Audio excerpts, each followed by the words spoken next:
We'll talk about a fall from grace, huh? Hmm. Bashar al Assad, after ruling Syria for, I don't know, over 2 decades, Over 2 decades. Yes. is now seeking asylum in Moscow. Ah, His regime, his family's dynasty, it's all come crashing down. It's crazy, you know? yeah. Sometimes history feels like it's happening in slow motion, Yeah. and bam, everything changes like that in the blink of an eye. It really is remarkable Yeah. how quickly things unraveled. I know, it's just like, Just a month ago, yeah. he seemed untouchable. Yeah. And now, history. He's history, gone. So for this deep dive, we're going to unpack the life and presidency of Bashar al Assad. We've got his Wikipedia entry as our main source. Now, I know Wikipedia can be a rabbit hole, Oh, yeah. so we're going to pull out the most interesting bits and connect the dots for you. Yeah, we'll try to understand Right. how this man, who started as an ophthalmologist, Yeah, became a figure of such intense global scrutiny. it's almost Shakespearean, right? It is, yeah. From doctor to dictator, and now exile. Exile. Let's rewind all the way back Okay. to the beginning, to his childhood in Damascus. He was born in 1965, the second son of Hafez al-Assad. The second son. Right. And we can't talk about Bashar without understanding his family's legacy. His father, Hafez, didn't just inherit power. He built a system Yeah. designed to keep it within a very specific circle. Oh, yeah. The Alawite minority, Right. a branch of Shia Islam, Right.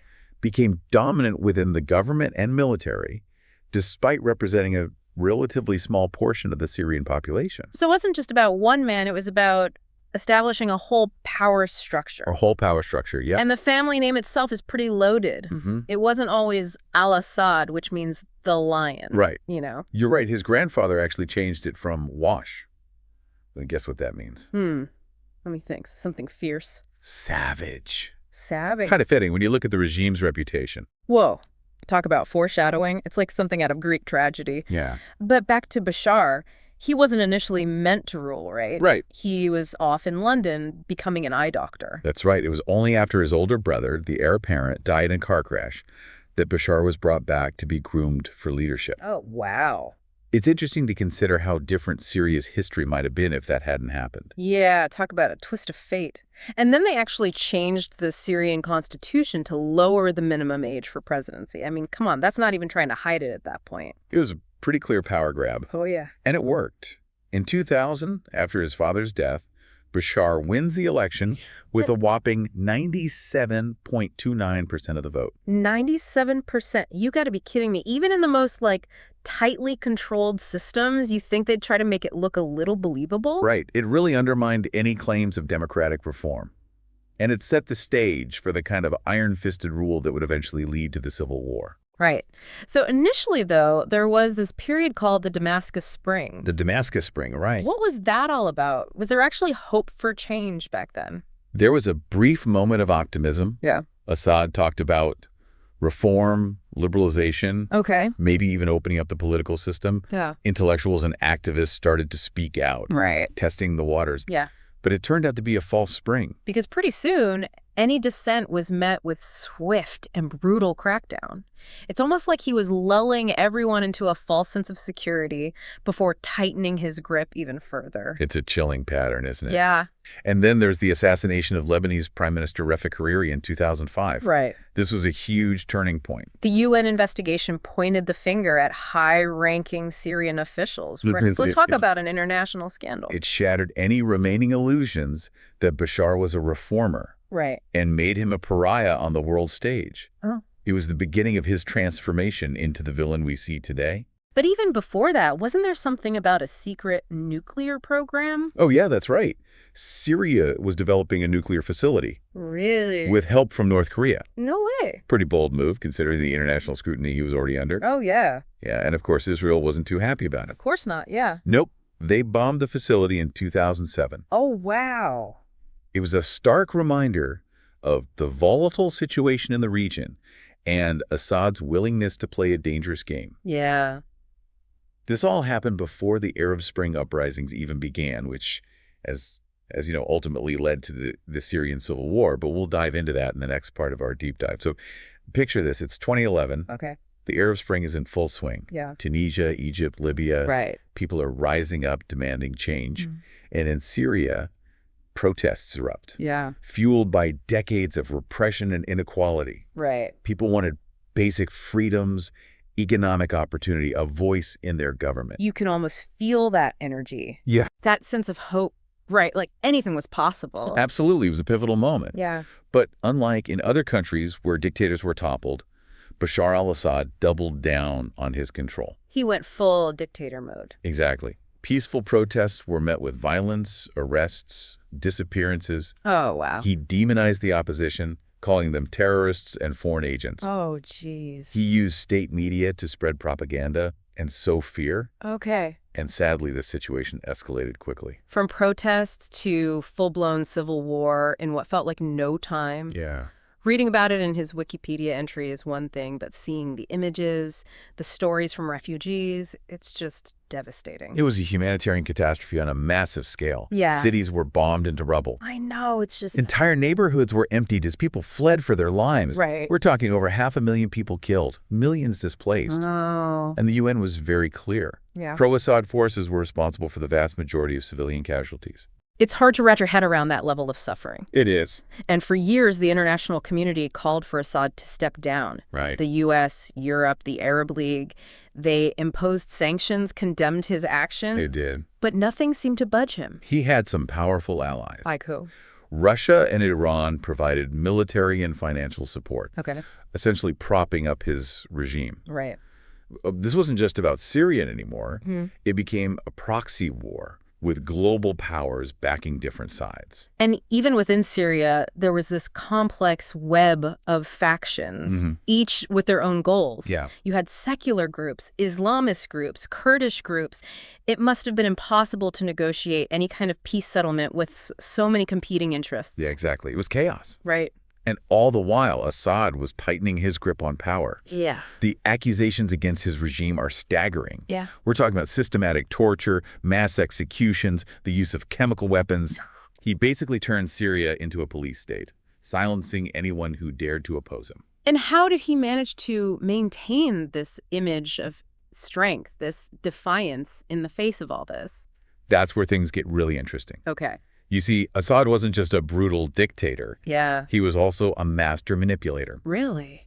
He understood how to play the international game. Okay. He knew how to leverage his alliances, how to exploit divisions within the opposition, how to control the narrative. So even while being condemned by most of the world, he managed to find support in some unexpected places. Exactly. Some on the far right were drawn to his strongman persona, his willingness to use force. Right. They saw him as a bulwark against Islamism. Okay. And there were even some on the left who supported him, viewing him as a victim of Western imperialism. It's amazing how a single figure can evoke such wildly different reactions. It really is. It really speaks to the complexity of the Syrian conflict and the broader geopolitical landscape. Absolutely. And I think it's important to remember that the Syrian people were caught in the middle of all this. Their lives were upended, their communities destroyed, their futures uncertain. What about Assad's own family? Weren't there reports of his wife and children living a lavish lifestyle while the country was falling apart?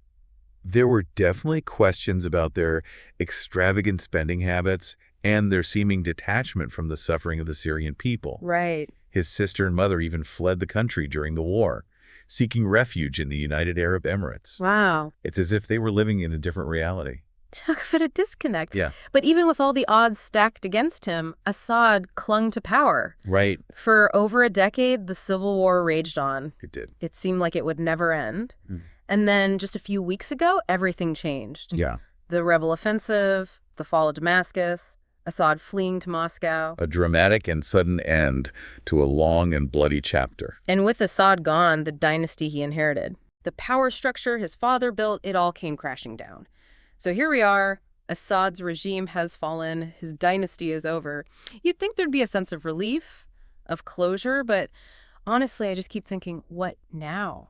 What happens to Syria after all of this? The Wikipedia entry obviously can't tell us that. That's the billion-dollar question, isn't it? And it's one that everyone's grappling with, from world leaders to everyday Syrians. I can't even imagine what it's like for the people who've lived through this. Their homes destroyed, families scattered, their lives completely upended. Where do they even begin to rebuild? It's hard to overstate the scale of the challenge. Syria's infrastructure is in ruins. The economy is shattered, and the social fabric is deeply divided after years of conflict and violence. Okay, so rebuilding is obviously priority number one, but where does the money come from? Who's going to lead the effort, and can it even be done with so much political instability? Those are all huge questions, and the answers are far from clear. You've got international organizations like the UN trying to coordinate aid. You've got neighboring countries dealing with massive refugee populations. And you've got the Syrian people themselves trying to pick up the pieces and figure out what their future looks like. It's a situation ripe for exploitation. You can bet that various powers will try to exert their influence, shape Syria in their own image. Absolutely. Russia, Iran, Turkey, the US, they'll all be vying for a seat at the table. And within Syria itself, you have different factions, each with their own agendas and allegiances. The risk of the country fracturing even further is very real. It's almost like a giant jigsaw puzzle that's been smashed into a million pieces, and someone has to put it back together without even knowing what the picture's supposed to look like. It's a daunting task, but I think the key is to focus on the Syrian people themselves. They're the ones who've suffered the most. They're the ones who need to be empowered to chart their own course. So what does that look like in practice? How do you even begin to heal the wounds of a society that's been so deeply traumatized? It's a long and complex process. It starts with addressing the underlying grievances that fueled the conflict. Inequality, corruption, lack of political representation. It means creating a system of governance that is inclusive and accountable. And it requires a commitment to justice and reconciliation, which is never easy. Especially when there have been such horrific atrocities. How do you hold people accountable for war crimes without reigniting old hatreds and divisions? It's a delicate balancing act. But without some sense of justice, there can be no true healing. And let's not forget the psychological scars. Millions of Syrians, especially children, have witnessed unspeakable violence. They'll need support and resources to process their trauma and rebuild their lives. It's overwhelming to think about. But I guess the first step is simply acknowledging the enormity of the challenge and understanding that there's no quick fix. This is a generational project. Exactly. And it's one that requires a fundamental shift in perspective.